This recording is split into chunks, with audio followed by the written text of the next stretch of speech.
Hello friends, इस video में आप लोग बैंक रिकंसिलिएशन स्टेटमेंट से रिलेटेड कुछ कॉन्सेप्ट्स, बैंक रिकंसिलिएशन क्यों किया जाता है, क्यों नहीं, इसके बारे में detailed information as well as हम एक प्रैक्टिकल क्वेश्चन भी सॉल्व करेंगे।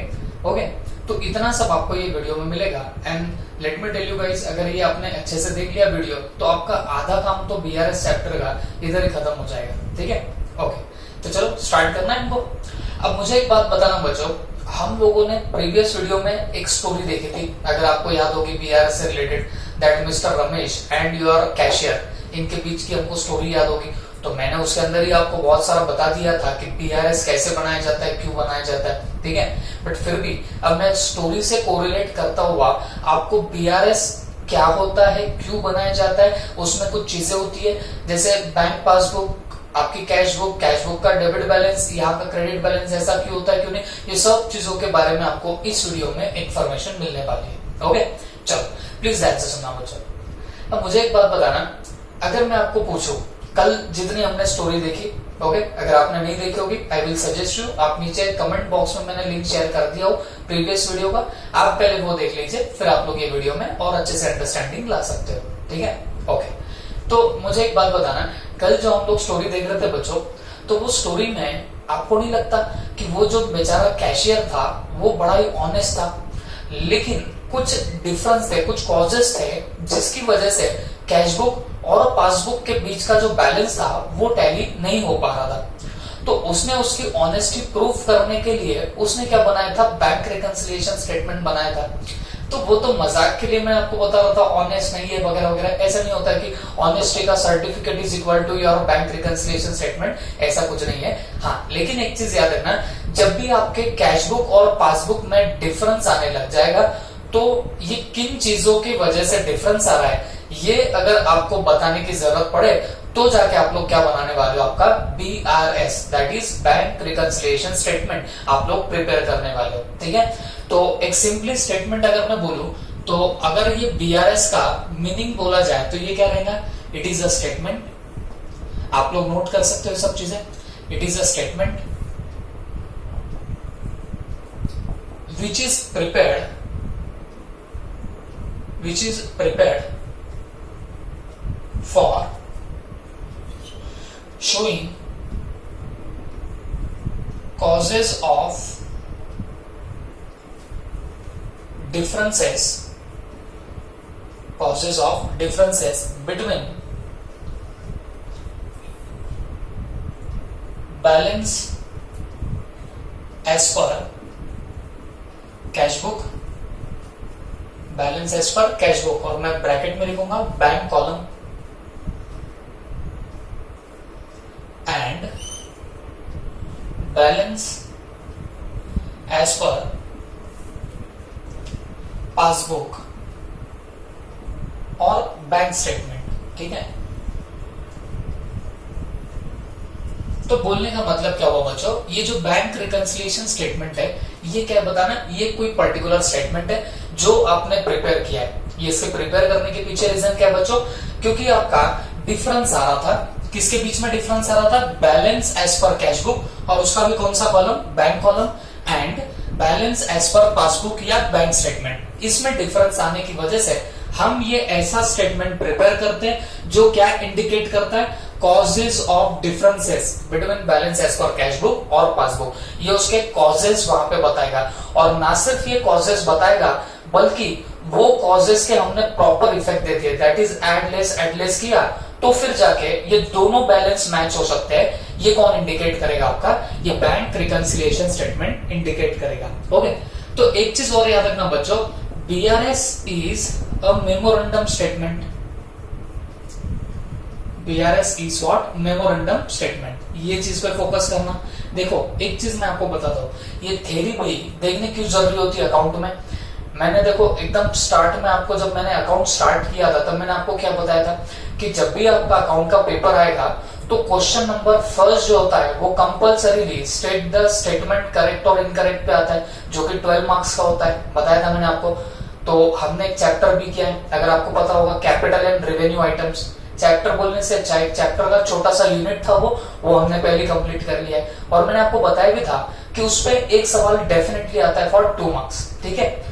वैसे ही ये जो बीआरएस हो गए या फिर बाकी के जो चैप्टर हो गए, वहां पे जितनी भी थ्योरी रहेगी बच्चों, उन थ्योरी पे भी एक पर्टिकुलर क्वेश्चन आपको जरूर जरूर दिखेगा उस क्वेश्चन नंबर 1 में। ओके, वो मैंने जो बताया था आपको 12 मार्क्स के लिए होता है, वहां पे 6 आपके स्टेटमेंट करेक्ट और इनकरेक्ट आएंगे, ईच फॉर 2 मार्क्स। तो एक तो पक्का कैपिटल और रेवेन्यू का आता है, और बाकी के जो 5 है बच्चों आपके रिमेनिंग चैप्टर में से कहीं से भी आ सकते हैं। तो इसके लिए जो थ्योरी बता रहा हूं इस पे भी आपका फोकस होना चाहिए। क्लियर हो गया सबको? ओके, तो ये bank reconciliation statement is a memorandum statement. तो बच्चों जब भी मैं मेमोरेंडम स्टेटमेंट बोलूं, इसका मतलब हुआ एक रफ स्टेटमेंट। मतलब क्या हुआ, ये बनाना कोई हमको रिक्वायरमेंट नहीं होती है किसी पर्टिकुलर एक्ट की। अगर मैं एक बात करूं, कंपनीज एक्ट 2013 है बच्चों, ये स्पेसिफिकली बोलता है कि आपको कौन से बुक्स ऑफ अकाउंट मेंटेन करके रखने फॉर अ कंपनी। एक कंपनी के लिए कौन कौन से बुक्स ऑफ अकाउंट मेंटेन करने जरूरी होते हैं, वो आपको मेंटेन करने ही पड़ते हैं एज पर कंपनीज एक्ट। लेकिन ये जो बीआरएस होता है, ये आप बनाओ मत बनाओ इसकी कोई जरूरत नहीं होती, ये तो सिर्फ हमारी अंडरस्टैंडिंग पर्पस के लिए। जैसे मैं कल आपको बता रहा था, कैशियर और आपका वो पर्टिकुलर मिस्टर रमेश, दोनों के बीच में भिड़ंत होगी। रमेश बोलता है नहीं तू ढंग का काम नहीं कर रहा है, तो बस वहां पे ये बैलेंस क्यों आ रहा, इसके कॉजेस बताना, इसका इफेक्ट अगर प्रॉपर मार दिया तो ये दोनों मैच होगा, बस इतना बताने के लिए ही आपका बैंक रिकंसिलिएशन स्टेटमेंट प्रिपेयर किया जाता है। तो बोलने का मतलब क्या हुआ, it is a memorandum statement, it is a rough statement. Memorandum बोले तो यहाँ पे क्या बोलेंगे, रफ स्टेटमेंट। ये हम लोग एक कोई भी कागज के टुकड़े पे बना सकते हैं, ये बनाने की कोई रिक्वायरमेंट नहीं होती, बस हम हमारी अंडरस्टैंडिंग पर्पसेस के लिए। क्यों? क्योंकि ये दोनों बैलेंस मैच क्यों नहीं कर रहे, बस इतना देखने के लिए हम लोग ये बीआरएस बनाते हैं। Is that clear? ओके, अब एक बात और ध्यान में रखना बच्चों, BRS can be prepared at any point of time। मतलब क्या हुआ, देखो बीआरएस बनाना इसके लिए कोई जरूरी नहीं है कि ये एक पर्टिकुलर ईयर एंड पे ही बनाया जाए, ऐसी कोई रिक्वायरमेंट नहीं होती। बीआरएस आपको जब बनाना है तब आप लोग बना सकते हो। मैंने तो कल जो एग्जांपल दिया था उसमें बताया था कि 31 मार्च को हमारा रमेश गया था बैंक में, तो जाके उसने जो बैलेंस पूछा और जो कैशियर के पास में बैलेंस था वो मैच नहीं कर रहा था, इसके लिए उसने बीआरएस बनाया। लेकिन एक चीज समझ के लो, आप जब कभी भी चाहो तब आप लोग बीआरएस बना सकते हो। अगर ये दोनों बैलेंसेस मैच ना हो गए तो you can prepare what your BRS. तो 3 पॉइंट हमने अभी क्लियर करे। क्या बैंक रिकंसिलिएशन स्टेटमेंट क्या है? ये एक स्टेटमेंट है जो प्रिपेयर किया जाता है, जो शो करता है कॉजेस, काय के causes, difference between balance as per cash book, और वो भी कैश बुक का कौन सा column, bank column, and balance as per passbook या बैंक स्टेटमेंट। तो इनके बीच में जो डिफरेंस बताएगा ये होता है आपका BRS. Is that clear? Okay, अब ये हुए 3 पॉइंट। फिर इसमें हमने और क्या देखा, BRS is a memorandum statement. ये मेमोरेंडम स्टेटमेंट है माने रफ स्टेटमेंट है, और BRS can be prepared at any point of time. किसी भी पर्टिकुलर टाइम पीरियड में आप लोग बीआरएस को प्रिपेयर कर सकते हो, ये भी बात हमने देखी। ओके, ये 3 हुए हमारे मेन पॉइंट। अब और कुछ आपको टर्मिनोलॉजीज आपकी क्लियर करनी पड़ेगी। उसमें सबसे पहली एक बात आप लोग याद रखना, देखो बच्चों, हमारा जो कैश बुक का डेबिट बैलेंस होता है, कैश बुक में जब भी क्या रहेगा, डेबिट बैलेंस रहेगा, ये हमेशा equal to credit balance of passbook होता है। मतलब हमारे कैश बुक में अगर डेबिट बैलेंस हो तो क्रेडिट बैलेंस होना चाहिए कहां पे, पासबुक में। ये रिक्वायरमेंट होती, अगर ये मैच ना हो तो फिर जाके हमको जरूरत पड़ती है आपके बीआरएस बनाने की। ओके, और हमेशा याद रखना, जब debit balance of cash book बोला जाएगा और क्रेडिट बैलेंस ऑफ पासबुक बोला जाएगा, इसको बोला जाता है फेवरेबल बैलेंस। इसको क्या बोला जाएगा बताना, फेवरेबल बैलेंस। ओके, आप बोलेंगे सर ये फेवरेबल बैलेंस क्या हुआ, और इसका डेबिट बैलेंस तो इसका क्रेडिट बैलेंस क्यों, ये भी आप बता दो और ज्यादा मजा आएगा। तो प्लीज आप ध्यान से सुनना, I am going into the concept. ये कैश बुक का डेबिट बैलेंस कैसे आएगा, सपोज ये मेरी एक कैश बुक है। ओके, ये होती है डेबिट साइड, ये होती है क्रेडिट साइड। और मैं कल भी आपको बता रहा था कैश बुक की डेबिट साइड कौन सी होती है, रिसिप्ट, और कैश बुक की क्रेडिट साइड कौन सी होती है, पेमेंट। तो मतलब जितने भी आपके पास में रिसिप्ट्स होंगे सारे के सारे कैश बुक के डेबिट साइड में आते हैं और जितने भी पेमेंट रहेंगे कैश बुक के क्रेडिट साइड में आएंगे। ओके, अब मुझे एक बात बताओ, कैश बुक में डेबिट बैलेंस, कैश बुक में डेबिट बैलेंस का मतलब क्या होगा? इसका मतलब जब भी डेबिट बैलेंस वर्ड आए इसका मतलब होता है जब आपकी debit side is greater than credit side. जब भी मेरी कैश बुक की डेबिट साइड ज्यादा है, किससे ज्यादा है? क्रेडिट साइड से, तब तक बोला जाएगा कि कैश बुक में डेबिट बैलेंस था। तब तक क्या बोलेंगे बताना कि कैश बुक में डेबिट बैलेंस था। तो मुझे एक बात बताओ, सपोज हमारी रिसिप्ट इन टोटलिटी हुई है 1000, हमारी रिसिप्ट इन टोटलिटी कितनी है 1000 और हमारे पेमेंट्स हुए हैं 800। ओके, पेमेंट्स कितने हुए? 800। तो मुझे एक बात बताओ, यहाँ पे डेबिट साइड ज्यादा है क्रेडिट साइड से, तो इसका मतलब यहाँ जो बैलेंस निकलेगा 200 का, ये कौन सा बैलेंस है बताना? ये तुम्हारा डेबिट बैलेंस रहेगा, क्योंकि डेबिट की टोटल ज्यादा है क्रेडिट से, तो यहाँ जो बैलेंस आएगा वो रहेगा आपका debit balance. Is that clear? Okay, तो बच्चों हमेशा याद रखो, ये कैश बुक में अगर कोई डेबिट बैलेंस रहेगा इसको फेवरेबल बैलेंस बोला जाता है। इसको क्या बोला जाएगा? Favourable balance. ओके, बच्चों फेवरेबल का मतलब क्या होता है? लेट्स से हम फेवर कब बोलते हैं? वो बंदा मेरे फेवर में, मतलब वो कहीं ना कहीं अपने को सपोर्ट करता होगा, फेवरेबल ऐसे ही बोलते हैं आप लोग। तो यहाँ पे फेवरेबल वर्ड यूज क्यों किया है? क्योंकि आप जनरली देखो, ये मान लीजिए कैश बुक, ओके, तो कितना पैसा आया 1000, कितना पैसा गया 800, तो कितना बचा 200। तो मुझे एक बात बताओ, आपके पास में हमेशा पैसा ज्यादा आएगा और आप पेमेंट कम करोगे, या फिर जितना पैसा आया उतना आप लोग पेमेंट कर दोगे? ये दो सिनारियोज हो सकते हैं। बट आपको नहीं लगता ऐसा बहुत रेयरली होगा कि मेरे पास में आए 1000 रुपीज, गए 1200 रुपीज? सोच के देखो, बहुत रेयरली होगा। ओके, तो बच्चों याद रखना, क्योंकि जनरली हमारे पास में जितना पैसा आता है हम उतना के उतना पेमेंट कर देंगे या फिर उससे कम का पेमेंट करेंगे, लेकिन उससे ज्यादा का पेमेंट बहुत रेयरली होता। तो इसके लिए जनरली आपको हमेशा डेबिट बैलेंस दिखेगा। डेबिट बैलेंस का मतलब क्या हुआ? जब आपकी रिसिप्ट साइड ज्यादा है पेमेंट साइड से। तो यूजुअली कैश बुक में आपको डेबिट बैलेंस ही देखने को मिलेगा। नॉर्मली आपको यहाँ पे डेबिट बैलेंस ही देखने को मिलेगा। इसका मतलब 200 रुपए अभी भी हमारे पास में अवेलेबल है। अगर आपके पास में अभी भी अवेलेबल है तो ये आपके लिए अच्छा है या बुरा है? आप बोलेंगे सर डेफिनेटली अच्छा है। अच्छा है ना, इसके लिए तो इसको क्या बोलेंगे? Favourable balance for you people. तो ये आपके लिए क्या बनेगा? फेवरेबल बैलेंस बनेगा। Is that clear? ओके, तो ये हुआ कैश बुक का डेबिट बैलेंस, इसको हम लोग बोलेंगे फेवरेबल बैलेंस। ओके, तो इतने तो आप स्मार्ट हो ही, इतने तो आप होशियार हो ही। आपको अगर मैं बोल दूं कि भाई कैश बुक में क्रेडिट बैलेंस है, मतलब पेमेंट ज्यादा है आपके रिसिप्ट से, तो ये तो अपने लिए अच्छा नहीं हुआ। मतलब आए 1000, खर्चे गए 1200, मतलब आमदनी 98, खर्चा रुपया, ऐसी बात हो गई। तो मुझे एक बात बताना, ये अगर जब भी होवे तो ये आपका होगा अनफेवरेबल बैलेंस। क्लियर है सबको? अगर कैश बुक में डेबिट बैलेंस होगा तो वो हमारा फेवरेबल बैलेंस, और कैश बुक में क्रेडिट बैलेंस होगा वो रहेगा अनफेवरेबल बैलेंस, वो हमारे फेवर में नहीं रहेगा। Is that clear? Okay, cash book का debit balance is equal to credit balance of passbook.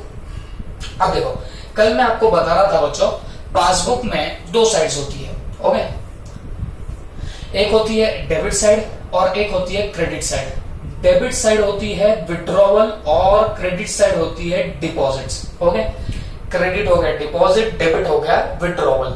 तो मुझे एक बात बताओ, आपको अच्छा क्या लगेगा? पासबुक में, ये मेरी समझ लीजिए पासबुक है। ओके, तो पासबुक में डेबिट हुए वाला तुमको अच्छा लगेगा या क्रेडिट हुए वाला अच्छा लगेगा? लेट्स से आपको जो मैसेज आता है बैंक से, ओके, सेलफोन पे, तो आप कौन से मैसेज से ज्यादा खुश होते हो? Your account has been debited और your account has been credited. तो जवाब ये क्या आएगा? सर कैसी बातें पूछ रहे हो, your account has been credited से हम ज्यादा खुश हो जाएंगे। क्यों? क्योंकि बच्चों अकाउंट जब भी हमारा क्रेडिट होता है, मतलब जब ये बैंक से मैसेज आया कि बैंक के बुक्स ऑफ अकाउंट में हमारा जो अकाउंट था वो अगर क्रेडिट हुआ, इसका मतलब बैंक में हमारा बैलेंस बढ़ गया, ओके, मतलब पैसा डिपॉजिट हुआ है वहां पे। क्रेडिट होना मतलब डिपॉजिट होना, और बैंक में डेबिट होने का मतलब है विड्रॉवल होना, मतलब पैसे बैंक में से कम हो जाना, ये उसका इंटीमेशन रहेगा। तो आप मुझे सोच के बताना आपको कौन सी चीज अच्छी लगेगी, तो आपका जवाब आएगा सर क्रेडिट हुए वाला अच्छा लगेगा। ओके, तो मुझे एक बात बताओ, क्रेडिट बैलेंस ऑफ पासबुक का मतलब क्या है? जब आपके पासबुक के क्रेडिट बैलेंस की या क्रेडिट की टोटल ज्यादा है किससे? डेबिट की टोटल से, तो जाके बोला जाएगा कि पासबुक में आपका क्रेडिट बैलेंस है। जैसे आपको मान लीजिए डिपॉजिट हुए आपके यहाँ पे 1000 रुपीज, डिपॉजिट कितना है 1000, और विड्रॉवल कितनी हुई 800। तो मुझे एक बात बताओ कौन सी साइड ज्यादा है? क्रेडिट साइड ज्यादा है। ओके, कितने से ज्यादा है? 200 से, क्योंकि डेबिट साइड में 800 है और क्रेडिट में 1000 है। तो मेरा यहाँ जो बैलेंस रहेगा ये रहेगा 200 का क्रेडिट बैलेंस। क्यों? क्योंकि क्रेडिट की टोटल ज्यादा है। तो आप एक चीज याद रखना, जितना यहाँ पे बैलेंस रहेगा उतना ही बैलेंस यहाँ पे भी होना चाहिए। सिर्फ फर्क ये रहेगा कैश बुक में डेबिट बैलेंस तो पासबुक में क्रेडिट बैलेंस रहेगा। Amount should be same, amount same रहेंगी, सिर्फ डेबिट क्रेडिट आपका बदलने लग जाएगा। और सीधी सी बात है, अगर पासबुक में आपका यहाँ पे क्रेडिट बैलेंस होगा तो इसका मतलब आपके पास में वापस से फेवरेबल बैलेंस है, या विच बैलेंस? Favourable balance. तो अब ये दिमाग में तो आप लोग फिट बैठा दो, क्या? कैश बुक का डेबिट बैलेंस, ओके, प्लीज ध्यान से सुना, कैश बुक का debit balance is equal to credit balance of passbook, ये दोनों मैच होने चाहिए, ओके। और जब क्रेडिट बैलेंस ऑफ पासबुक है या debit balance of your cash book है तो ये हमेशा फेवरेबल बैलेंस माना जाएगा, ये हमेशा फेवरेबल बैलेंस माना जाएगा। और इसके अपोजिट हो गया, मतलब कैश बुक का क्रेडिट बैलेंस आया और आपके पासबुक का डेबिट बैलेंस आया तो वो रहेगा अनफेवरेबल बैलेंस। उसको क्या बोलेंगे? Unfavourable balance. और वो एक ही सिचुएशन में हो सकता है, that is nothing but your bank overdraft. वो कब हो सकता है बताना? बैंक ओवरड्राफ्ट के केस में वैसा सिनारियो पॉसिबल हो सकता है। बट फिलहाल मैं मेरे डिस्कशन में बैंक ओवरड्राफ्ट का जो नंबर है वो आगे के लेक्चर में लेके आऊंगा। बात समझ में आ रही? यहाँ पे पहले हम लोग हमारा बेस पक्का कर लेते हैं, पहले ये चीजें समझ के लेते और फिर उसके बाद में हम लोग आगे की चीजें समझने लग जाएंगे। आई होप आपको यहाँ तक मैंने जो भी बोला हो ये सारा के सारा आपको अंडरस्टैंड हो चुका होगा, ठीक है?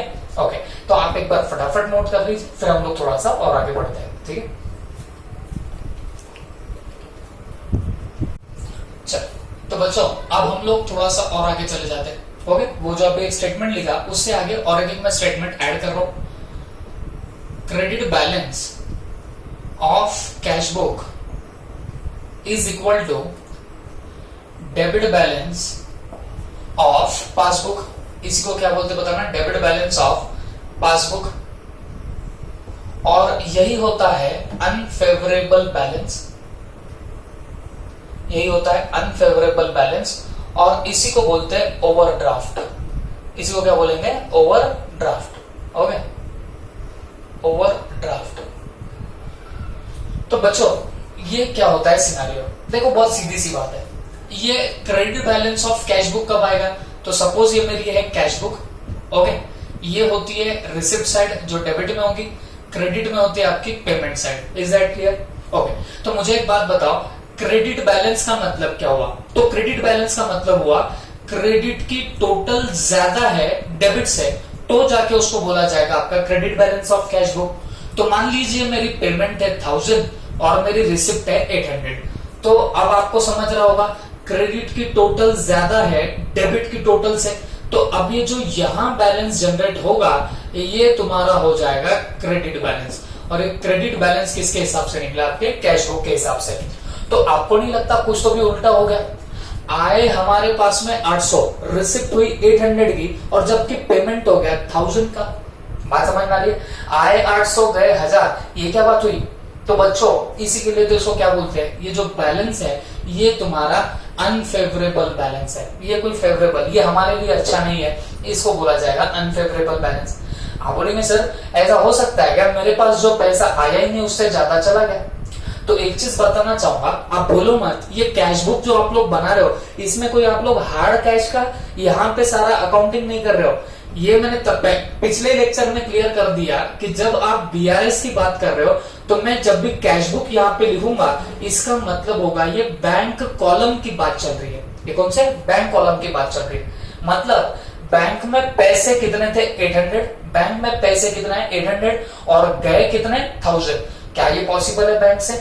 तो जवाब आएगा जी हाँ, क्योंकि बैंक में ओवरड्राफ्ट की फैसिलिटी अवेलेबल होती है। आई होप ये सबको पता होगा, बैंक में वो ओवरड्राफ्ट की फैसिलिटी अवेलेबल होती है। जनरली आपका अगर करंट अकाउंट होगा, किसी बैंक में आपका कौन सा अकाउंट है, करंट अकाउंट होगा, तो आपको ये ओवरड्राफ्ट की फैसिलिटी बैंक अवेलेबल करा के देती है। ओवरड्राफ्ट क्या होता है? ओवरड्राफ्ट का सिंपली मीनिंग बोलो तो मेरे पास में अगर बैलेंस है 800 का, तो जनरली स्पीकिंग मैं कितने का पेमेंट कर सकता हूं, 80-100 का कर सकता हूं। बट अगर आपके पास में ओवरड्राफ्ट होगा तो आप 800 का बैलेंस होने के बावजूद आप लेट से 1500 का पेमेंट मार सकते हो। कितने का? 1500 का पेमेंट मार सकते हो। मतलब मेरे जेब में थे 800 रुपए और मैंने पेमेंट कितने का कर दिया, 1500 का कर दिया। This can be possible only because of your overdraft facility, जो जनरली करंट अकाउंट होल्डर को दिया जाएगा। तो यहाँ पे आपको नहीं लगता हमारे पास कम बैलेंस था, हमने ज्यादा का पेमेंट किया। कितना ज्यादा पेमेंट किया? तो आपने 700 से ज्यादा का पेमेंट किया। तो बच्चों ये जो 700 है ना, इसी को आप लोग बोलोगे ओवरड्राफ्ट। इसी को हम लोग क्या बोलने वाले बताना, ओवरड्राफ्ट बोलेंगे। तो 700 का जो आपने एक्स्ट्रा पेमेंट किया, that is nothing but your overdraft. तो this is the concept of your overdraft. तो हमको इसके भी प्रॉब्लम आएंगे, बट मैं जैसे बता रहा हूं अभी से कॉन्सेप्चुअल क्लैरिटी, ये क्यों क्या कैसे होता है वो देख रहे हैं, और बाद में हम लोग क्या करेंगे बच्चों, इसके भी प्रॉब्लम्स हम लोग देखने लग जाएंगे। ठीक है। अब दूसरी बात, ये credit balance of cash book तो डेबिट बैलेंस ऑफ पासबुक कैसे हो जाएगा? तो सीधी सी बात है, ये देखो इसकी डेबिट कौन सी होती है बताना, विड्रॉवल साइड। मतलब जब आप पैसा निकालोगे बैंक के पासबुक में, आपका अकाउंट डेबिट हो जाएगा। और क्रेडिट कब होता है? जब यहाँ पे कोई डिपॉजिट्स होते हैं। क्रेडिट कब होगा? जब यहाँ पे डिपॉजिट होगा तब। तो मुझे एक बात बताना, आपका ये जो पर्टिकुलर पासबुक रहेगा ये डेबिट बैलेंस कब बताएगा? जब डेबिट की टोटल ज्यादा है, किससे ज्यादा है? क्रेडिट की टोटल से, तब जाके पासबुक में डेबिट बैलेंस दिखेगा। मतलब अगर पासबुक में आपका डेबिट हुआ, मतलब विड्रॉवल हुआ है 1000 और डिपॉजिट हुए 800, तो जाके यहाँ पे 200 का डेबिट बैलेंस दिखाने लग जाएगा। Is that clear? तो ये ध्यान में रखना, जब भी credit balance of cash book है, इसका मतलब ये डेबिट बैलेंस ऑफ पासबुक है, और यही आपका unfavourable balance as per overdraft रहेगा, या मैं बोलूंगा अनफेवरेबल बैलेंस रहेगा, और इसी को आप लोग बोलोगे ओवरड्राफ्ट है कॉन्सेप्ट। क्लियर है सबको? ओके। तो बच्चों ये रहा आपका इन टोटलिटी ये छोटा मोटा सा पार्ट। ओके, आप ये भी फटाफट नोट करो। फिर इसके बाद अब हम लोग देख रहे हैं how to solve your BRS question. Okay, BRS question के लिए आपको क्या फॉर्मेट रहेंगे, क्या टेक्निक्स दिए गए यहाँ पे वो देखने वाले, और आज हम लोग एक क्वेश्चन भी सॉल्व करके देखेंगे। ठीक है, चलो फटाफट नोट कर लेना।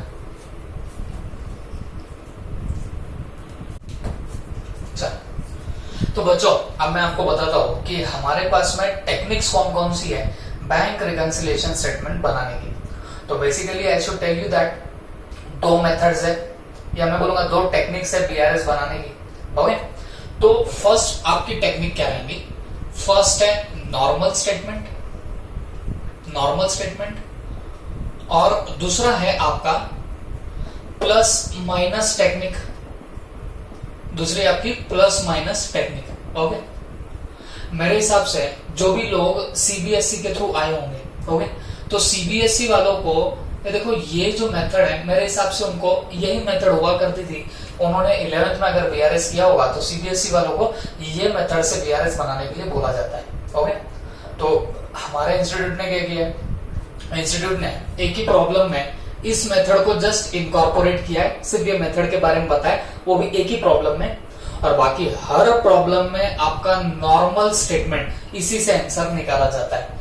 तो आप बोलेंगे सर अब हमने एग्जाम में क्या करना, हमने बीआरएस इससे बनाना या इससे बनाना? वैसे देखा जाए तो दोनों भी मेथड जो है वो इंस्टीट्यूट खुद रिकॉग्नाइज करता है, बट इंस्टीट्यूट के जनरली जो सजेस्टेड आंसर्स है या जो आरटीपीज निकल के आती है उसके आंसर्स है या मॉड्यूल के जो क्वेश्चंस है उनके आंसर है, तो वो जनरली आपके ये नॉर्मल स्टेटमेंट से ही बनाए जाते हैं। ओके, नॉर्मल स्टेटमेंट मैं कल जो आपको वो रमेश का कैशियर का वो जो बता रहा था एग्जांपल, वहां पे देखो मैंने लास्ट में एक स्टेटमेंट बनाया, वो होता है नॉर्मल स्टेटमेंट। तो जनरली आपको बीआरएस वैसे ही बनाना है। Okay, definitely I will tell you this method also, मैं ये भी मेथड आपको बताऊंगा। और खास करके जो लोग सीबीएसई के, आई नो वेरी वेल, उनके दिमाग में ये टेक्निक एकदम फिट बैठी हुई होती है।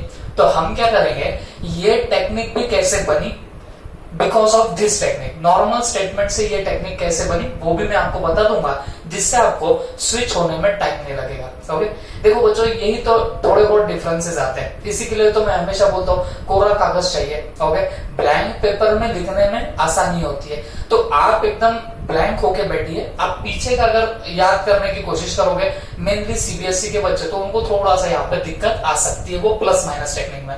इसके लिए ध्यान रखना, हम इसी पर्टिकुलर टेक्निक का ज्यादा बढ़ा चढ़ा के देखेंगे। एक प्रॉब्लम हमारे इंस्टीट्यूट ने इस मेथड से भी सॉल्व किया है, वही प्रॉब्लम हम लोग उस मेथड से भी सॉल्व करेंगे, बाकी सब नॉर्मल। ओके, ठीक है। देखो ये है टेक्निक्स, ये दो होती है टेक्निक, लेकिन हमारे इंस्टीट्यूट ने दो मेथड्स बताई है बीआरएस की। एक मेथड, ये दोनों क्या हो गई, ये टेक्निक हो गई, मैं यहां पे लिख दूं, these are called as what your techniques, ठीक है। लेकिन दो मेथड भी है बीआरएस बनाने की। कौन सी मेथड है? Number 1, without amended cash book और विथ अमेंडेड कैश बुक, ठीक है, with amended cash book, these are the methods. ये दो मेथड्स है और ये ऊपर दी गई दो टेक्निक्स है। ओके, टेक्निक में तो मैंने आपको बता दिया, ये नॉर्मल स्टेटमेंट से ही हमको करने सारे आंसर सॉल्व। जहां तक रहा सवाल का कि मेथड्स का, या मैं बोलूंगा जहां तक सवाल आपका अगर मेथड्स का होगा, तो आपको क्वेश्चन में जिस मेथड के बारे में बोला होगा उस मेथड से आपको सॉल्व करना पड़ेगा। यहाँ पे आपकी मन मर्जी नहीं चलेगी, यहाँ तुमको क्वेश्चन स्पेसिफिक जाना पड़ेगा, क्वेश्चन ने जैसा बोला वैसा करेंगे। और यहाँ पे अपनी मर्जी, बट मैंने जैसे बताया इंस्टीट्यूट के जो सजेस्टेड आंसर वगैरह जो है वो खास करके इस टेक्निक से आते हैं। हालांकि मैं आपको दोनों टेक्निक्स बता दूंगा। Is that clear? ओके, तो ब्रॉडली मोटा मोटा आपको पढ़ना क्या है वो मैंने आपको बता दिया इन चीजों के थ्रू। ये मेथड्स हमको करनी है। पहले हम लोग विदाउट अमेंडेड कैश बुक बहुत सारा सीख लेंगे, इससे बहुत सारे क्वेश्चन सॉल्व करेंगे, और फिर उसके बाद विद अमेंडेड कैश बुक पे हम लोग आ जाएंगे और हम लोग ये सारा को सॉल्व कर लेंगे। क्लियर है सबको?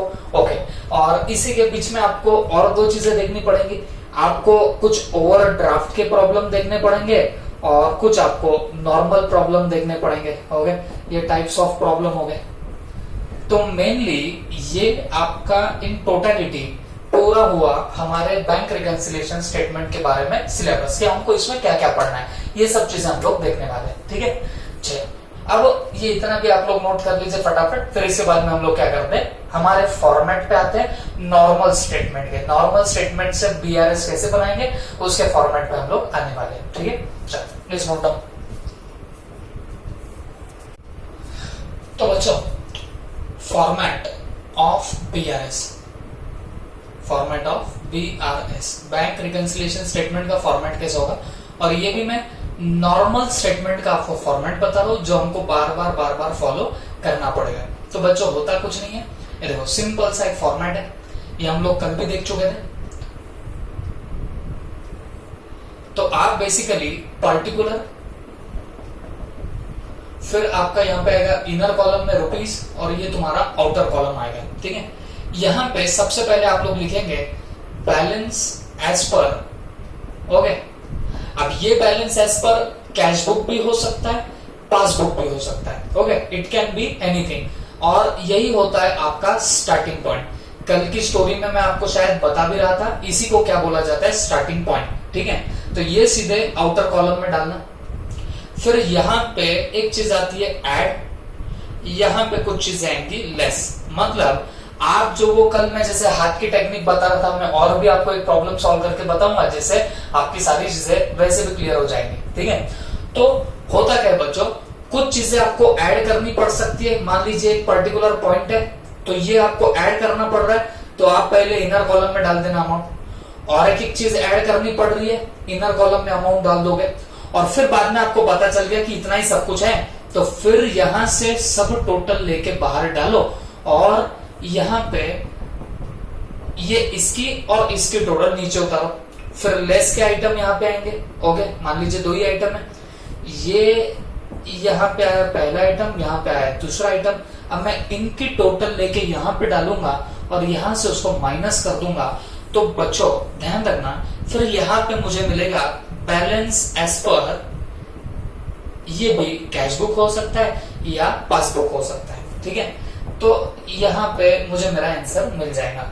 Okay, this is the simplest format of your BRS. और ये नॉर्मल स्टेटमेंट का मैंने आपको फॉर्मेट बताया। एक चीज याद रखना, यहाँ पे अगर balance as per cash book होगा तो एंडिंग पॉइंट में बैलेंस एज पर पासबुक आएगा।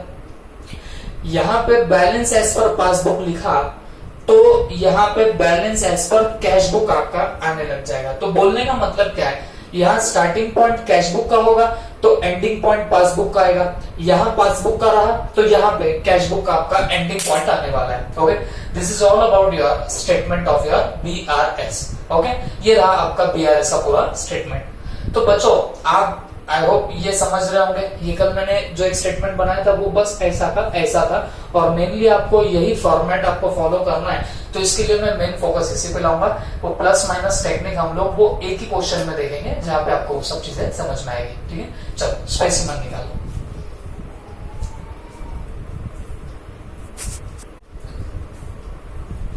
तो चलो बच्चों, अब हम लोग एक बेसिक सा प्रॉब्लम देखने वाले हमारे बीआरएस से रिलेटेड। उसको नॉर्मल स्टेटमेंट में कैसे सॉल्व करना कैसे नहीं, इसकी पूरी आपको इन्फॉर्मेशन यहाँ पे मिलेगी।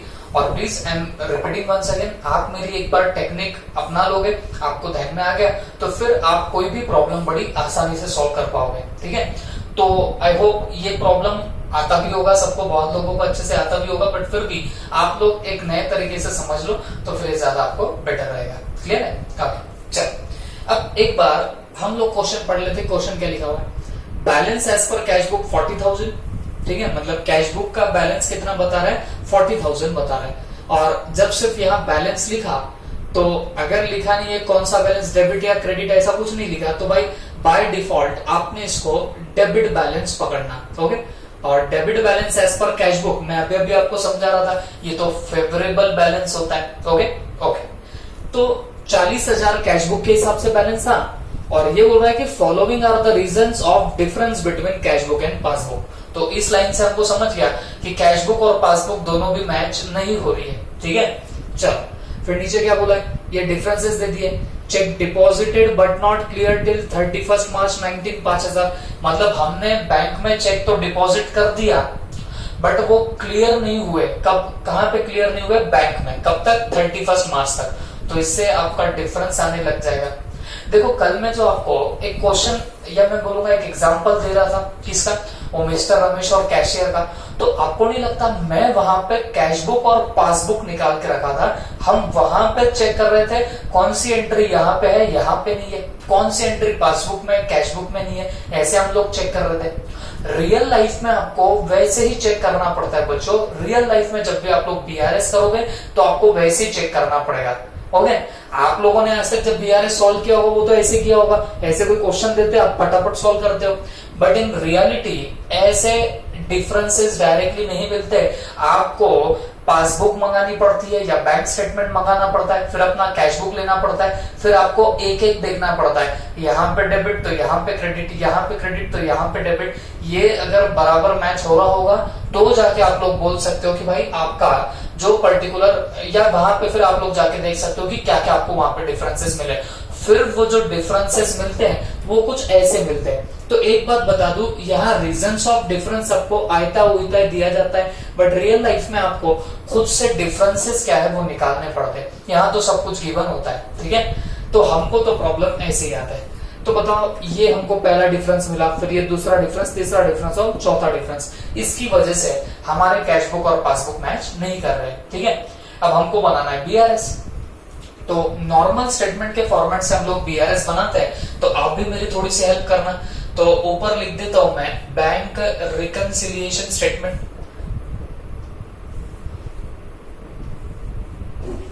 अच्छा, ये हम लोग जो स्टेटमेंट बना रहे हैं, तो बेटा ये स्टेटमेंट हम लोग कब बना रहे हैं? वैसे लिखो मत लिखो फर्क नहीं गिरता, एज ऑन 31 मार्च 2019 तब हम लोग ये स्टेटमेंट बना रहे हैं। हो गया, चलो अब ये प्रॉपर हमने फॉर्मेट भी ड्रॉ कर लिया। हो गया, यहाँ पे आया पर्टिकुलर्स, यहाँ पे आया रुपीज रुपीज, ठीक है। चलो अब बढ़ते आगे। सबसे पहले आपको, जैसे मैंने अभी स्पेसिमन बताया, तो पहले आपको क्या लिखना पड़ेगा? Starting point. तो स्टार्टिंग पॉइंट क्या होता है? वो balance as per cash book भी हो सकता है, बैलेंस एज पर पासबुक भी हो सकता है। That depends upon the question कि आपको गिवन क्या है। अब इस क्वेश्चन में हमको क्या दिया था? Balance as per cash book दिया, तो हम इसी को स्टार्टिंग पॉइंट बनाएंगे। अगर यहाँ पासबुक देता था तो हम पासबुक लेते थे। आप बोलेंगे सर दोनों नहीं दिया तो? ऐसा कभी नहीं होता, दोनों कभी नहीं देते, ऐसा कभी होगा ही नहीं। हाँ, एक हो सकता है कि दोनों दिया तो क्या मतलब कैश बुक का भी बैलेंस दिया, पासबुक का भी बैलेंस दिया। तो बेटा आपकी मर्जी, आपको जो लेना है आप लोग ले सकते हो, आपका आंसर बराबर मैच होएगा। क्लियर है सबको? हाँ, वो भी अगर क्वेश्चन सही हो तो, मतलब जो क्वेश्चन फ्रेम किया वो सही होगा तो वो बैलेंस मैच करेगा। क्लियर है? ओके, तो यहाँ पे स्टार्टिंग पॉइंट हम लोग लेंगे balance as per cash book. तो यहाँ पे लिख देता हूं मैं balance as per cash book. बताओ कितना है? 40,000। तो इसको मैं डालूंगा सीधे आउटर कॉलम में। इधर मैं ऐड के आइटम डालूंगा, इधर मैं सारे लेस के आइटम डालूंगा, जैसे मैंने स्पेसिमन में आपको बताया था। क्लियर है सबको? ओके, आ जाओ। अब देखो, अब धीरे धीरे करने की कोशिश करो। मेरे को एक बात बताओ, पहला कॉज ऑफ डिफरेंस क्या है? Check deposited but not cleared till 31 मार्च 2019 कितने का है बताना? 5,000 का। तो मुझे एक बात बताओ, cheque deposited but not cleared, आराम से सोचना, आराम से मेरे पास ऑब्जर्व करो, टेक्निक समझ लो, फिर हर क्वेश्चन आपको आसानी से होने लग जाएगा। Check deposited but not clear, जब आप चेक डिपॉजिट कर रहे हो मतलब आप खुद, आपके पास में किसी कस्टमर ने चेक दिया, फिर आपने वही चेक बैंक में आपके डिपॉजिट किया, तो कैशियर तो क्या करेगा? अगर सेम डेट को वैसे डिपॉजिट कर दिया तो कैशियर एंट्री मारने वाला है bank account debit to party's account, क्योंकि पार्टी से चेक आया, इसके लिए पार्टी को क्रेडिट कर दिया क्योंकि पार्टी इज गिवर, और पैसा आया या चेक आया तो आप उसको डिपॉजिट कर रहे हो तो बैंक अकाउंट डेबिट कर देंगे। अब बात समझो, बैंक अकाउंट आपने डेबिट किया ना, बैंक है तुम्हारी असेट, ये समझता है तुमको, और असेट को जब भी आप लोग डेबिट कर देते हो तो वो असेट बढ़ जाती है। तो बैंक ऑलरेडी असेट है, उसको आपने अगर डेबिट कर दिया तो वो इंक्रीज हो जाएगी। बोलने का मतलब सीधा सीधा, अगर तुम वो डेबिट क्रेडिट नहीं भी समझता, गवर्नर लैंग्वेज में बताता हूँ, जब सामने वाले ने मुझे चेक दिया, मैं मेरे बैंक में जमा करा दूं तो मेरा कैशियर क्या सोचेगा? वो तो यही सोचेगा ना भाई चेक आया था, जमा कर दिया, बैंक में बैलेंस बढ़ जाएगा। तो बंदे ने क्या किया? कैश बुक जो वो मेंटेन कर रहा था वहां पे कैश बुक में बैलेंस बढ़ा दिया। क्यों? चेक उसने डिपॉजिट किया तो उसने बैलेंस बढ़ा दिया। कितने से बढ़ाया? 5,000 से बैलेंस बढ़ा दिया। लेकिन ये चेक अभी तक बैंक में क्लियर हुआ ही नहीं, इसने तो एंट्री मार दी, बढ़ा दिया इसने, बट वो चेक क्लियर हुआ नहीं बैंक में। तो मुझे एक बात बताओ, ये दोनों के बीच में डिफरेंस खड़ा हो गया। ओके, अब जब डिफरेंस खड़ा हो जाता है बच्चों, फिर अब आपने सवाल पूछना कि आपका स्टार्टिंग पॉइंट क्या है, तो जवाब मिलेगा कैश बुक, और कैश बुक का मेरा ये हाथ है। तो ये कैश बुक के हाथ में मैं ऐसा क्या करूं जो ये पासबुक और कैश बुक दोनों इक्विवेलेंट होंगी। केयरफुल रहना, मैं पासबुक के हाथ में कुछ नहीं करूंगा। क्यों नहीं करूंगा? क्योंकि स्टार्टिंग पॉइंट कैश बुक है, तो मूवमेंट मैं कैश बुक के हाथ में करूंगा। तो मुझे एक बात बताओ, कैश बुक में क्या करूं जिससे दोनों बैलेंस मैच हो जाए? कैश बुक को कम करूंगा, लेस करूंगा, तो दोनों सेम होने लग जाएंगे। तो सीधी सी बात है, इसको मुझे क्या करना पड़ेगा? यहाँ पे लेस करना पड़ेगा। वापिस से बोलता हूं बच्चों, मूवमेंट किस हाथ में करना? जो आपका स्टार्टिंग पॉइंट रहेगा। आप बोलेंगे सर मतलब ये हाथ कभी हिलाना ही नहीं, ऐसा नहीं बोल रहा हूं। देखो, इसमें दो लॉजिकल आपको स्टेप्स करनी है। सबसे पहले क्या देखना कि भाई पहली एंट्री कहां पे मारी होगी। सबसे पहले क्या चेक करेंगे? पहली एंट्री कहां मारी होगी। अब जब चेक डिपॉजिट करते हैं बैंक में, तो बैंक में तो क्लियर हुआ नहीं, लेकिन हमने जैसे डिपॉजिट किया तो हमने हमारे कैश बुक में एंट्री तो मार दी थी। तो बोलने का मतलब क्या हुआ? हमने कैश बुक में तो एंट्री मारी बट पासबुक में नहीं आई, तो पहली एंट्री हो गई कैश बुक में। तो ये बढ़ा दो। पहली एंट्री जहां पे हो रही होंगी, भले फिर वो पासबुक में हो या भले कैश बुक में हो, वो हाथ को मूवमेंट बराबर प्रॉपरली कर लो। लेकिन अब जैसे यहाँ पे कैश बुक में हमने बैलेंस बढ़ा दिया, अब फिर सोचना कि तुम्हारा स्टार्टिंग पॉइंट क्या है। तो यहाँ पे जवाब क्या था, कैश बुक। अब कैश बुक के ही हाथ में आपको क्या करना पड़ेगा, मूवमेंट करना पड़ेगा। सेकंड एग्जांपल मैं आपको बताता हूं, इसको बाद में देखते हैं। पहले इससे आपको एक चीज मैं और समझाना चाहूंगा। अब जैसे interest credited by bank ₹1000 not recorded in cash book. Interest credit किया बैंक ने। देखो, बैंक ने क्रेडिट करना, इसका मतलब है बैंक में बैलेंस बढ़ना। ओके, तो मुझे एक बात बताओ, ये मेरी कैश बुक पासबुक, पहली एंट्री कहां पे मारी गई होंगी? पहली एंट्री तो पासबुक में मारी गई होंगी। क्यों? क्योंकि ये बैंक ने इंटरेस्ट क्रेडिट किया, शायद हमारे कैशियर को पता ही नहीं था, इसीलिए तो ये डिफरेंस का कारण बन रहा है। तो हमारे कैशियर ने रिकॉर्ड नहीं किया, बैंक ने बराबर क्रेडिट कर दिया। इंटरेस्ट क्रेडिट करना माने बैंक ने हमारा बैलेंस बढ़ाया। कहां पे बढ़ाया? पासबुक में बढ़ाया। देखो, पासबुक का हाथ ऊपर चला गया। क्लियर है तुमको? तो बोलने का मतलब यहां देखो, मैंने बराबर पासबुक को क्या कर दिया, मैंने बढ़ा दिया। ओके, अब मैं सवाल पूछूंगा कि मेरा स्टार्टिंग पॉइंट क्या था, तो जवाब आएगा cash book is my starting point. ये स्टार्टिंग पॉइंट मुझे कहां समझ रहा है, यहां से। What is my starting point? Cash book. अब मैं ये कैश बुक के हाथ में ऐसा क्या करूं जिससे ये पासबुक और कैश बुक सेम हो जाए? तो आप बोलेंगे सर इसको ऐड कर दो, तो जाके ये दोनों मैच होने लगेगा।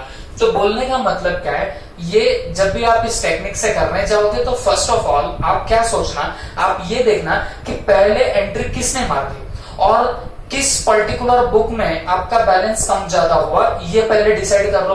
फिर वो पासबुक में भी बढ़ सकता है, पहली एंट्री पासबुक में भी हो सकती है या कैश बुक में भी हो सकती है, कहीं पे भी बैलेंस कम ज्यादा हो सकता है। फिर ये होने के बाद आपके हाथ के मूवमेंट देख लो कहां तक है, और फिर खुद से सवाल करना कि तुम्हारा स्टार्टिंग पॉइंट क्या है। अगर कैश बुक है तो कैश बुक के हाथ में प्लस माइनस करना, अगर इसके जगह पे यहाँ पासबुक रखता तो मेरे को पासबुक के हाथ में प्लस माइनस करना पड़ता था। बात समझ में आ रही है आपको? मैं इसी क्वेश्चन को बाद में घुमा के बताऊंगा तो आपके और भी लॉजिक क्लियर हो जाएंगे। क्लियर? ओके, तो ये तो हमने बात कर ली cheque deposited but not clear, ये तो जाएगा लेस में। आपको कितना भी गुस्सा है, मैं वापस से बताना चाहूंगा, एक लास्ट टाइम वापस बता दूंगा। क्या? Check deposited but not clear. वापस से देखो एकदम fast, cash book, passbook, check deposited. पहली एंट्री कहां पे? कैश बुक में। कैश बुक में हमने बैलेंस बढ़ा दिया, पासबुक में बढ़ा गया नहीं, क्योंकि वो क्लियर नहीं हुआ। तो बताओ what is your starting point? Cash book is my starting point. तो कैश बुक के हाथ में ऐसा क्या करो जो दोनों बैलेंस मैच हो जाए? आप बोलेंगे सर लेस कर दो, तो ये मैंने यहाँ पे लेस लिख लिया। अब लेस में मैं यहाँ पे लिख दूंगा number 1 check deposited but not cleared. Check deposited but not cleared. बोलो कितने का चेक था ये? 5000 रुपीज का चेक था। ये कितने का था बोला ना? 5000 का यहाँ पे चेक था। क्लियर है सबको? ओके, अब फिर सेकंड पे आ जाना। Check issued but not presented for payment till 31 मार्च 19। कितने का? 10,000 का। अब इसका मतलब क्या हुआ? अपने कैशियर ने चेक इशू कर दिया, चेक इशू करने से आपका बैंक का बैलेंस कम होगा कि बढ़ेगा? तो जवाब आएगा कम होने लग जाएगा। ओके, तो कैशियर ने क्या किया? चेक इशू किया, तो उसको लगा भाई कैश, हमारे जो कैश बुक है उसमें बैंक का बैलेंस कम होने वाला है, तो उसने अकॉर्डिंगली कैश बुक में बैंक का बैलेंस कम कर दिया। किसने? कैशियर ने। पहली एंट्री तो वही मारेगा ना, चेक इशू कर रहा है तो सबसे पहले किसको पता है? कैशियर को। तो उसने कैश बुक में क्या कर दिया? बैलेंस कम कर दिया। ओके, लेकिन उसने जिसको चेक दिया वो बंदे ने अभी तक बैंक में चेक लेके गया ही नहीं। अब आप एक बात बताना, वो चेक हमने तो इशू कर दिया, तो बेचारे कैशियर, इनोसेंट कैशियर ने बैलेंस कम कर दिया। कहां पे? कैश बुक में। बट उस बंदे ने वो चेक अभी तक बैंक में लेके नहीं गया, तो बैंक में से पैसा तो कम हुआ ही नहीं। बैंक में मतलब पासबुक में पैसा कम हुआ ही नहीं। पासबुक में जैसा का वैसा बैलेंस था, कैश बुक में बैलेंस कम हो गया, डिफरेंस खड़ा होने लग गया। What is your starting point? Starting point is cash book. अब मैं ये कैश बुक में ऐसा क्या करूं जिससे ये दोनों बैलेंस मैच होने लगेंगे? तो आप बोलेंगे सर ये कैश बुक में आप ऐड कर दो तो जाके ये दोनों बैलेंस मैच होने लगेंगे। तो definitely I will be adding here. कितना ऐड करूंगा बच्चों? मैं ये 10,000 ऐड कर दूंगा। बात समझ में आ रही है आपको? चलो फटाफट लास्ट टाइम बता रहा हूं। देखो cash book, passbook, check issued but not presented for payment. हम जब चेक इशू करते तो पहली एंट्री कैश बुक में होगी, कैशियर को पता होता है, तो उसने तो बैलेंस कम कर दिया, बट हमारे बैंक में कोई एंट्री हुई नहीं, क्योंकि जिसको हमने चेक दिया वो अभी तक बैंक में पहुंचा ही नहीं, तो बैंक में बैलेंस कम हुआ ही नहीं। अब डिफरेंस आने लग गया, कैश बुक गई नीचे, कैश बुक का बैलेंस गया नीचे, पासबुक का तो कुछ हुआ ही नहीं। Starting point is my cash book. अब कैश बुक में ऐसा क्या करूं जिससे दोनों बैलेंस मैच हो जाए, तो आप बोलेंगे सर इसको ऐड कर देना, तो दोनों बैलेंस आपके मैच होने लगेंगे। Is that clear? तो हम इसको क्या करने वाले, ऐड। तो यहां पे लिखूंगा check issued but not presented for payment, but not presented for what, payment. लेकिन ये पेमेंट के लिए प्रेजेंट हुआ ही नहीं। अच्छा बताओ कितने का चेक था, 10,000 का, तो ये आपको ऐड करना पड़ा। क्लियर हो गया सबको? ओके। अच्छा ये दो चीजें हो गई। तीसरा, insurance premium directly paid by bank not recorded in cash book. अब देखो बैंक क्या करती है बच्चों, हम लोगों ने अगर बच्चों कोई स्टैंडिंग इंस्ट्रक्शन देके रखा हुआ है बैंक को कि भाई हमारा इंश्योरेंस का प्रीमियम पेड कर देना, या फिर और कोई मान लीजिए इलेक्ट्रिसिटी का पेमेंट कर देना, तो बैंक बराबर प्रॉपरली क्या करती है बच्चों, उस पर्टिकुलर डेट को पेमेंट कर देती है। तो वैसे ही हमने यहाँ पे बोला होगा कि भाई बैंक हमारा इंश्योरेंस का प्रीमियम है 1000, ये आप लोग पे कर देना, तो बैंक ने क्या किया, बैंक ने पे आउट कर दिया। अब ये कैश बुक और ये पासबुक, पहली एंट्री कहां पे आएगी, कैश बुक में। कैश ने यहाँ कैश बुक में क्या हुआ, सॉरी पहली एंट्री कहां पे आई होगी आपकी, पासबुक में। अब ये पासबुक में आपका बैलेंस कम हुआ होगा कि बढ़ा होगा, इंश्योरेंस प्रीमियम पेड करने के बाद हमारा बैलेंस तो यहाँ पे कम हुआ होगा। ये कहां की बात चल रही है, पासबुक, तो पासबुक में बैलेंस कम हुआ। ओके, कैश बुक में हुआ क्या, नहीं हुआ। What is your starting point, starting point is my cash book. तो मैं ऐसा क्या करूं जिससे दोनों बैलेंस मैच हो जाए, तो आप बोलेंगे सर इसको लेस कर देना, तो आपके दोनों बैलेंस मैच हो जाएंगे। Is that clear? चलो मैं वापिस से आपको बोलता हूं, insurance premium directly paid by bank, cash book, passbook, पहली एंट्री पासबुक में आई होगी, पासबुक में आपका बैलेंस कम हुआ होगा, कैश बुक में हुआ क्या, नहीं। What is your starting point, cash book. तो कैश बुक में मैं ऐसा क्या करूंगा जिससे ये बैलेंस मैच हो जाए, तो आप बोलेंगे सर लेस कर दो, बैलेंस मैच हो जाएगा। तो अब हम यहाँ पे क्या करेंगे बच्चों, सेकंड नंबर लेस में डालेंगे चेक, या यहाँ पे लिखूंगा insurance premium directly paid by bank, insurance premium directly paid by bank. बोलो कितने का इंश्योरेंस पे हुआ, 1000 रुपीज का इंश्योरेंस प्रीमियम यहाँ पे पे हो चुका है। क्लियर है सबको? ओके। फिर नीचे और क्या दिया है, interest credited by bank 1000 not recorded in cash book. देखो इंटरेस्ट क्रेडिट होने का मतलब क्या होता है, अब ये पासबुक में क्रेडिट हुआ इंटरेस्ट, मतलब पासबुक में जब भी क्रेडिट हुआ इसका मतलब पासबुक का बैलेंस बढ़ा। ओके, इंटरेस्ट से पासबुक का बैलेंस बढ़ा क्योंकि वहां पे क्रेडिट हुआ था इंटरेस्ट। कैश बुक में हमको पता ही नहीं कि इंटरेस्ट मिला हुआ है, तो हमने तो यहाँ बैलेंस बढ़ा ही नहीं, तो पासबुक में बढ़ा, कैश बुक में नहीं बढ़ा। What is your starting point here, starting point is my cash book. तो ये कैश बुक में मैं ऐसा क्या करूं जिससे दोनों बैलेंस मैच होने लग जाए, तो आप बोलेंगे सर इसको आप ऐड कर देना जिससे आपके दोनों भी बैलेंसेस मैच होने लगेंगे। तो सीधी सी बात है, मैं यहाँ पे क्या करूंगा, ऐड करूंगा 1000। तो यहाँ पे लिखूंगा क्या, interest credited by bank, interest credited by bank. बोलो कितना आ जाएगा, ये 1000 रुपीज का आ जाएगा। और इस तरह से मैंने पूरा की पूरा काम खत्म कर दिया है। अब मुझे क्या करना है बच्चों, अब सिर्फ यहाँ पर टोटलिंग वोटलिंग करनी है। ठीक है, तो अब ये देखो ऐड में 2 पॉइंट है, दोनों की टोटल करो, कितना है ये 11000, ये निकालो बाहर। ठीक है, अब क्योंकि ये ऐड होना है मेन टोटल में, तो 40 में 11000 ऐड कर देना, तो आपको मिलेगा यहाँ पे लिखना 51000। ठीक है, अब ये लेस के 2 आइटम है, इनकी पहले टोटल कर लो, ये कितना आया 6000, इसको आउटर कॉलम में बाहर निकालो। लेकिन ये लेस के आइटम है तो इसको यहाँ से माइनस करना पड़ेगा। अब 51 में से 6000 चले गए तो आपको यहाँ पे कितना मिलेगा बताना, 45000 आपको यहाँ पे मिलेगा। लेकिन ये 45000 क्या रहेगा, बैलेंस एज पर पासबुक। अब हमेशा याद रखो, आपने क्योंकि स्टार्टिंग पॉइंट यहाँ पे कैश बुक का लिया था, balance as per cash book लिखा था, तो यहाँ पे हमेशा ending point balance as per passbook आने लगेगा। And this is all about your particular BRS के क्वेश्चन।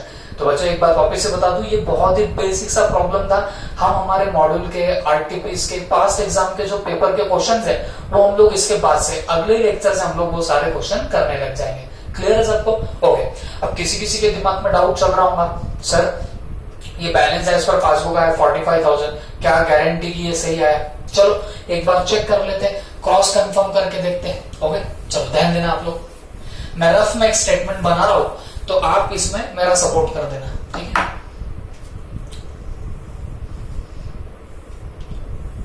देखो अभी मैं balance as per cash book से पासबुक पे गया तो मुझे यहाँ पे बैलेंस मिला क्या उसका? हाँ मिल गया। अब मैं बैलेंस एज पर पासबुक को स्टार्टिंग पॉइंट बनाता हूं। मैं देखो यहाँ पे क्या लिख रहा हूं, balance as per PB passbook कितना है बताना, 45,000। मैं अब इसको स्टार्टिंग पॉइंट बोल के लेने वाला हूं तो यहाँ कुछ आइटम ऐड होंगे, कुछ आइटम लेस होंगे। मैं इतना कोई लिखते नहीं बैठूंगा, मैं सिर्फ अमाउंट वहां पे पुट आउट करूंगा आपको ये समझाने के लिए या क्रॉस कंफर्म करने के लिए कि भाई जो हमने किया वो सही भी है या गलत, बस ये देखने के लिए। चलो अब उल्टी गणना बढ़ाएंगे। ये 45 कहां से आया पता है आपको? 45 मैंने यहाँ का फिगर उठा के डाला। अब मैं अगर यहाँ पे 45,000 डालू और ये एडजस्टमेंट सॉल्व करते जाऊं तो अगर मुझे balance as per cash book 40,000 यहाँ पे मिला तो मैं मानूंगा कि मैंने जो आंसर सॉल्व किया वो एकदम परफेक्ट है, 100% सही है। ओके वो तब पता चलेगा अगर यहाँ पे 40,000 मेरा आंसर आया तो। ओके अब दिमाग में आपको डालना पड़ेगा कि अब हम लोग स्टार्टिंग पॉइंट पासबुक पकड़ रहे हैं, मतलब आपको जब हाथ हिलाना रहेगा तो आपका पासबुक का हाथ हिलने लगेगा। देखो बच्चों एक और तरीका है पढ़ाने का, क्या? आप बस कैश बुक का याद रख लेना, इफेक्ट कैसे आते हैं, और पासबुक में करते वक्त उल्टे इफेक्ट देना। जैसे check issued not presented add हुआ तो यहाँ पे पासबुक स्टार्टिंग पॉइंट बना तो वो लेस बनता, but I will never suggest you like that. मैं कभी भी आपको वैसे सजेस्ट नहीं करूंगा उल्टा पुल्टा करना। अब हर चीज को लॉजिक लगाओ, टेक्निक लगाओ, ये टेक्निक काम करने लगेगी, ठीक है? लेकिन समझ में आनी चाहिए आपको टेक्निक। अब प्लीज ध्यान से सुनना। Check deposited but not clear till 31 मार्च 2019 कितना? 5,000। एकदम माइंड आपका खाली कर देना। ओके अब यहाँ पे कुछ कुछ बच्चों को कंफ्यूजन होने लगती तो मैं पहले बताता हूँ, आप बिना टेंशन के सिर्फ मेरे पास देखते रहो मैं क्या कर रहा हूँ। मैं वैसे कर रहा हूँ जैसे पहले किया था, सिर्फ मेरा एक ही जगह पे चेंज होगा और वहां मैं स्ट्रेस दे दूंगा जिससे आपको पता चल जाएगा कि यहाँ पे हमको थोड़ा सा संभल के रहना है, ठीक है? चलो कैश बुक पासबुक, मुझे बताओ cheque deposited but not cleared. Cheque deposit करोगे तो पहली एंट्री कहां पे?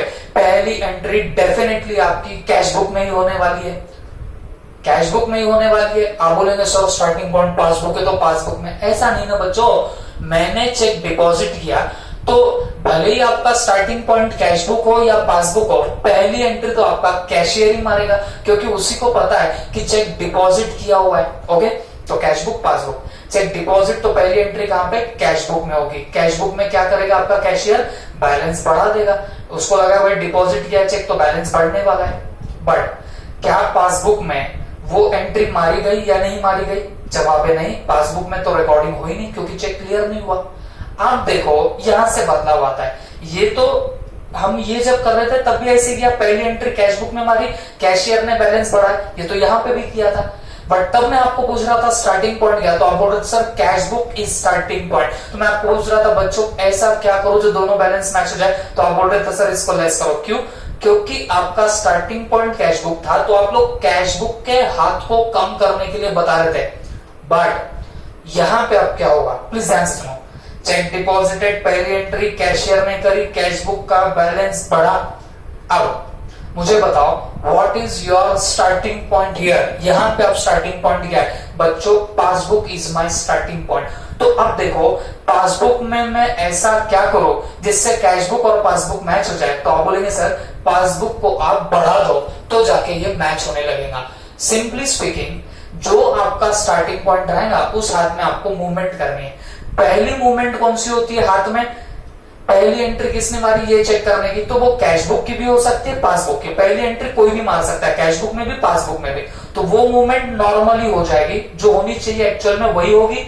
फिर आप खुद को सवाल पूछोगे कि हमारा स्टार्टिंग पॉइंट क्या है। जब पता चल गया आंसर कि भाई पासबुक स्टार्टिंग पॉइंट है, तो सिर्फ आपका पासबुक का हाथ यहां से मूव करने लगेगा। क्लियर हो गया? वापिस से मैं समझा रहा हूं आपको यही point. Check deposited but not clear. जब चेक डिपॉजिट किया तो पहली एंट्री कहां पे? कैश बुक में ही होगी। कैश बुक में कैशियर ने बैलेंस बढ़ाया, पासबुक में बैलेंस बढ़ा नहीं बढ़ा, क्योंकि चेक तो क्लियर हुआ ही नहीं। What is your starting point? Passbook is my starting point. अब पासबुक में मैं ऐसा क्या करूं जिससे ये दोनों बैलेंस मैच होंगे? आप बोलेंगे सर पासबुक के हाथ को थोड़ा ऊपर लाओ तो दोनों जाके बैलेंस मैच होंगे, मतलब मैं ऐड करूंगा तो जाके वो मैच होने लगेगा। तो अब देखो ये 5000 में यहाँ पे ऐड करने वाला, मैंने जैसे बताया मैं रफ स्टेटमेंट बना रहा हूं सिर्फ आपको वो अमाउंट्स मैच कराने के लिए। तो ये पहला काम हो गया मेरा। फिर सेकंड क्या है? Cheque issued but not presented for payment 10,000। Cheque issue किया, बोलो पहली एंट्री कौन मारेंगे? चेक इशू कर रहे तो पहले किसको समझता? कैशियर को समझता या वो बैंकर को समझेगा? तो जवाब है कैशियर को। तो कैशियर ने चेक इशू करने पे बैलेंस कम किया होगा या बढ़ाया होगा? तो कैशियर ने कैश बुक का बैलेंस कम किया होगा, पहली एंट्री मार के बैलेंस कम कर दिया। किसने? कैशियर ने। बैंकर ने किया क्या? नहीं, क्योंकि बैंक वाले को तो अभी तक चेक मिला ही नहीं। तो बैंक में बैलेंस कम हुआ क्या? नहीं। पासबुक में बैलेंस कम हुआ क्या? नहीं। What is your starting point? Passbook is my starting point. तो पासबुक के हाथ में मैं ऐसा क्या करूं जो दोनों बैलेंस मैच हो जाए? आप बोलेंगे सर इसको लेस कर दो तो दोनों बैलेंस आपके मैच हो जाएंगे। तो मैं ये 10,000 को यहां से क्या करने वाला हूं? लेस कर दूंगा। बात समझ में आ रही है आपको? ओके। फिर उसके बाद आगे क्या था? Insurance premium directly paid by bank 1000 not recorded in cash book. मतलब इंश्योरेंस प्रीमियम डायरेक्टली पे किया जो कैश बुक में रिकॉर्ड नहीं हुआ। मुझे एक बात बताओ, cash book passbook, insurance premium पे कर दिया डायरेक्टली किसने? बैंक ने। मतलब पासबुक में पहली एंट्री आ चुकी होगी। इंश्योरेंस प्रीमियम पे करने से बैंक का बैलेंस कम होगा कि बढ़ेगा? तो जवाब है कम हो जाएगा।